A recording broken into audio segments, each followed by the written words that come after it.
you know, I mean, this is marketing. You know, you want to, so. Are you guys put the good-looking faces? Sure. Right, and enticing and enthusiastic group description. Of course, this should be as enticing and enthusiastic as possible. It's great to put photos of your meetup too. But again, you should don't just take a haphazard approach. Everything, all in combination, should make it seem as enticing as possible. But the number one enticing thing is when people see a lot of people RSVPing to your events, and the way you make that happen is by writing these. And it can be as brilliant as you. I'm not saying every venue that you go to has to have glowing New York Times reviews, but it sure helps for that review. If you've got great pictures, great, credible, glowing third-party reviews. It's a drinking meetup, so people have, you know, etc. These are things that all can be managed. You can make yourself, any meetup group, successful by doing these things. Okay, 12. Next, okay. Okay, talk about the success and accomplishments of your group, both in writing and personally with members. And I do just have a little caveat here. Don't do that obnoxiously. You can read more about it. Just, you know, don't always, oh, but, you know, develop this kind of success talk and success mindset that this meetup is so great. And also, you know, what I always talk about with my group, and it's so true, my members are just so wonderful. And I talk about how, and they know it too. I mean, they know how wonderful the other people are. You know, I mean, they're thrilled. So, I mean, that's a very key thing. But, you know, just, you know, here and there, keep the marketing going, but not obnoxiously. Don't be, you know, so I put in here only occasionally, but where appropriate, talk up the success. Okay. Contrarian view. Nestor will tell you absolutely correctly that it is good to do co-sponsorships with other groups. It is good. It is good to do co-sponsorships with other groups. There are strengths to it. There are also strengths to not doing it. I'm going to tell you about the strengths to not doing it. Nestor has so successfully, many people have very successfully co-sponsored, but I'm going to tell you why I don't like to do it. I take advantage of these strengths. Nestor takes advantage of the strengths of co-sponsoring when he co-sponsors. Okay. One, you know, beautiful thing about my meetup is people get there and they know, you know, they're all vegetarians. They all love to talk to the other vegetarians. They're eating the vegetarian food. It's hard to do that with the other non-vegetarians who are not so into it. They're great people, and the fact that they're all in the same meetup, there really is a family feeling in the meetup, and it's part of the value of the meetup. You come here and you're with family, so that, you know, that's yet another selling point. This is great. You know,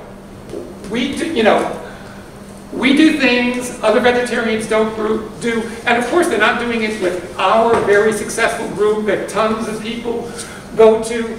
So when you do co-sponsor, your events are not exclusive. We have a reputation for it. It's like, oh, if you want to do the absolute best vegetarian events, the most people, the most fun things, you can't. This is not a group that co-sponsors with it. You have to join that group to get in on it, to get in on doing all these fantastic things that tons of great people are doing. And that really is how people think about my group. They are like all eager to get in on it. They are, I put up stuff, they RSVP right away. I'm going to get into that more in the next points. Next slide. Okay, very large events. These work well for two reasons. Number one, when your members see that you are putting on very large events, they get excited. They get into oh yeah, I want to be a part of this. This is a group that gets 100 people RSVPing, 200 people RSVPing for its events. I want to be a part of that. But equally, or maybe more important, I noticed that when we have these 100, 200, which we frequently have, I mean, more often than not, we have event with 100, 200 people RSVPing. In fact, the ones that are smaller basically are only smaller these days because we're capping the number that can get into the restaurant. It draws people tremendously. People are join the group in droves. If they see that we're doing, they say, oh, this is a real group. 100 people are RSVPing, and there's a waiting list of 50 beyond that. Oh, 200 people are RSVPing for that. Dave, So, you have yes. vegetarian groups that have 100 or 200 RSVPs? Yes. Yeah. He had an Yes. event, pizza, vegetarian pizza last night with 90 people. 90 and 50 were on the waiting Okay. list. No, I'm just used to seeing, I remember seeing a lot of smaller events from you, and I know the group's like 10,000, so it's like... No, it's 4,000. 4,200. 4,200, whatever, but I mean, yeah, so when 40. you have 40, it's like, it just seems like a lot of people can't get it, so.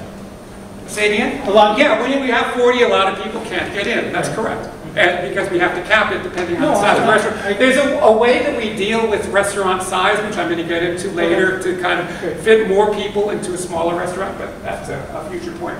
But this is so key. I'm just going to digress a small bit here to emphasize this point. Well, I'm not going to digress, but I'm just going to emphasize this point. I was doing, the vegetarian and vegan group, for a period of 6 weeks, was let me try going into these neat, small, vegan and vegetarian, mostly all vegan restaurants. There are a number of small ones around the city. And oh, this is so neat. I'll cap it, it'll fill up instantly. At least the people who are looking at the meat, they'll see, oh, we're going to that great place, they're going to that great. It's the kind of thing that personally excites me. But our membership was not growing at all during this period. And I was kind of scratching my head. Then I went back to putting up the super large events. It went, whoop! It's like people, when they click on your group, they want to see, they don't care, oh, this neat place, this. It's about a number. They want to see a big number RSVPing to your meetup. So, new members, if you want people to join in droves. When you say large events, are you talking specifically about larger venues? Are you talking about space? I'm talking about numbers of RSVPs, specifically and only that. Actually, I have a question. Yes. As to her question, when you say large events, what exactly, what kind of events have you had? Sure, drinking, picnic, dinner. Do you include bands or? Well, that's not what I mean by large. I mean the RSVP count, and only the RSVP. That's what I mean by large number of RSVPs. I'm sorry. Anytime you see large, it means large number of RSVPs. And of course, it has to be an event that can accommodate that. When we were going on this little kick of going to all these great small vegan restaurants that cannot, where 10 people can fit there, well, those were not going to be large events because a large number of people. Over the life of your group, training members to RSVP early, let me tell you how this has kind of naturally evolved in the vegetarian group, and it's been fantastic for our group, and I'd recommend it to other people. We do a lot of events. Most of our events need a cap. And just with each of the events being so well written, in great venues, great pictures, people RSVP more and more quickly. We put a cap on it, and then it's like it fills up in 1 or 2 days, and then we'll have a waiting list of 50 after that. After people see time and time again, oh, they waited a few days. It's kind of like they waited, and now either they can't get in or they're on the waiting list. What happened with my thousands of members? It's like now they are all primed to when an event goes up, they RSVP. This makes it even easier to do any event that I want because they are all primed. They see if they've been trained, and it just happened by itself, and now I see the extreme value in it. They're trained to RSVP right away, and it really helps any event that I choose to do to be successful. Of course, I still take great care to write each one very carefully, put up great pictures, make it as enticing as possible, but this is, the fact that they RSVP early, it's helped the group get even more, everything just snowballs, higher and higher numbers, higher everything. Okay. So, especially the experienced organizers here, you're probably very familiar with this point 16. Develop a sense of what percentage of members who RSVP will actually show up to your event, and plan your events and RSVP caps accordingly.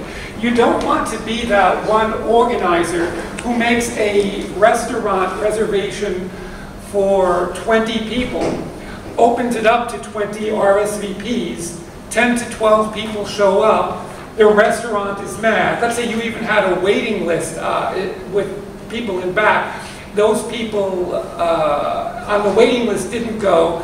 So of course, if you think your percentage is like 50%, then you want to put it up for double that number of members. I tell you, restaurants are perhaps the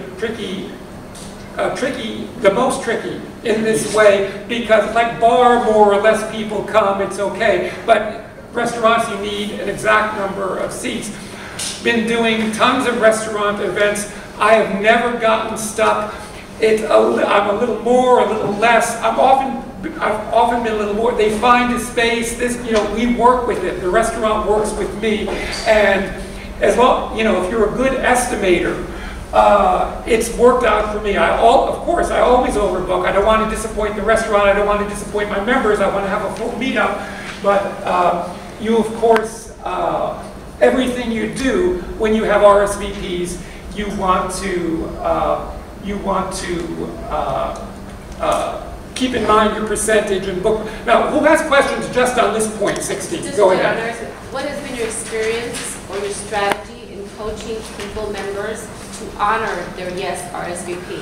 I don't. Okay. I don't, and I think I'm the only meetup organizer who has come to think that flaking is a good thing. I'm not going to take your time. The fact that it exists, actually I'm just going to say it, but I'm not going to dwell on this. The fact that 100 people RSVP and 50 or 60 people show up, people get excited that 100 people are there, only 50 or 60 show up, I get the marketing benefit of 100 people showing up. So I used to hate that people flake. Now I take advantage of it and like the fact that people flake. I do not dissuade flaking. Yeah, basically people who are RSVP'd are helping you get people to the event online. They say, oh, there's 100 people are going, maybe I'll look what it is, why it's so much exciting. Go ahead. It helps you. Even if they never go, but the only thing is, they RSVP, they help you. It's like a last minute thing where they bail out, like you have a waiting list and they bail out the day up. That's really like inconsiderate. But you have to plan on it. As an organizer, you have to become a good estimator of how many people you actually want to show. Now, these are all questions on 16. I'm only going to take maybe one or two more questions on 16. Can I you've had your hand up. You have a question on 16, is that right? No, I actually can. No, okay. A question on 16, point 16. You do have a question on 16, yes. I have a question about, my group is not about get together and do it. It's a support group. I have a group of soccer ladies of New York. But the problem is, if 20 people respond yes, and that they doesn't show up, we can't play. And we can't, I can't say that. Sure. So but the problem is that I can't say, oh, if they are more, it's okay. Because if they are more, if they all show up, we can't play as well. And okay, sure. I know what you're asking. Could I offer 10 seconds thing that might actually help? Please. One of the things we've done in our group is we've said, space is limited. If you don't feel like you can make it, please don't sign with a yes. And if you can't make it, please remove yourself from the list because you don't want to take a seat away from someone else who wants to be there. Yeah, we put an advisory too, but okay, great. Our numbers have been, we've had 100%, we've had 90%, we've had pretty high. It's just a courtesy reminder, that's what we've done. Great. I just want And so, you thought that if you want to call more people, you have to offer a drink and something to eat, but we can't drink or eat while playing. So what else you can suggest for sports events? That's a good question, and it's a tough situation. You could Maybe rotate, you have shorter rotate games, people, like people can switch in and switch out. rotate people in and out, rotate. We have never enough. I'd say you have to build you have to build up your meetup more. You've got to do what you can. Oh, we've got this great soccer field. Put a picture of it. Don't just put up what you can do. Plus, also, yes, you're correct. You can drink and play soccer, but have a drinking event. Have a drinking event that goes well. Have 50 people come to it. They will be energized. They'll say, oh, we got a 50 number here because the soccer players were going to go and meet each other. So I'd say for any group, sprinkle in these other things. Just, hey, we had success. It'll get people excited about your event. And you know, for your purely, you know, soccer events, do what you can to be in a great field with pictures in it and write it well, etc. So, okay. I have two. I'm sorry. I'm going to take one more question on this. I just have a very simple question. Yes. Did you find that it makes a difference if you make them reserve by making any payment? The tendency to show up, increasing if you charge? Yes. Yes. Yes. And is that what you think is good practice? I don't mind that people flake, so I do not use that practice.